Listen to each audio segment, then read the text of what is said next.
Dy banesa janë përfshirë nga flakët ditën e sotme në lagjin Liria të qytetit të Shkodrës. Sipas informacioneve paraprake, zjarri dyshohet të jetë shkaktuar nga rrjeti elektrik, ndërsa tela të zhveshur mund të kenë qenë burimi që ndezi flakët. Zjarri ka nisur në banesën e Lulzim Seljes dhe shpërhapur më pas edhe në banesën ngjitur të Mejreme Saminit. Flakët kanë vazhduar për minuta të tëra, duke shkrumbuar plotësisht dy banesat. Fatmirësisht nuk ka patur persona të lënduar. Në vendngjarje kanë ndërhyrë menjëherë shërbimet zjarrfikës edhe policia, të cilat kanë bërë të mundur shuarjen e flakëve dhe parandalimin e përhapjes në banesa të tjera përreth.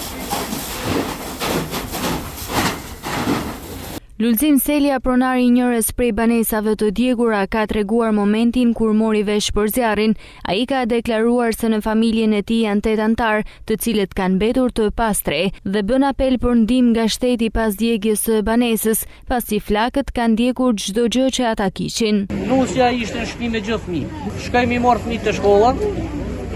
Ndoshta korranti i ka bojta gjona, se i kam pas telat zdeshëm kret për tush. Lakshtin kam pas mrena, tana kanë ardhi shoqat për me dash me Magadic. Do majt ja sot ja nesër ja mas nesër, s'kan ardha asnjëherë me Magadic. Familja jam e ka 8 gjyqtar. 6 fëmijë edhe burrë gru. Domet mua, në shtëpia mos jena si fukara. Tash me në rrugë mos, s'kam çfarë tjetër. Un kam punuar hamall, s'm ka dal. Hyra me ndihmë shteti, ndaj kush me Magadic këtë çvi. Se ku më vetë.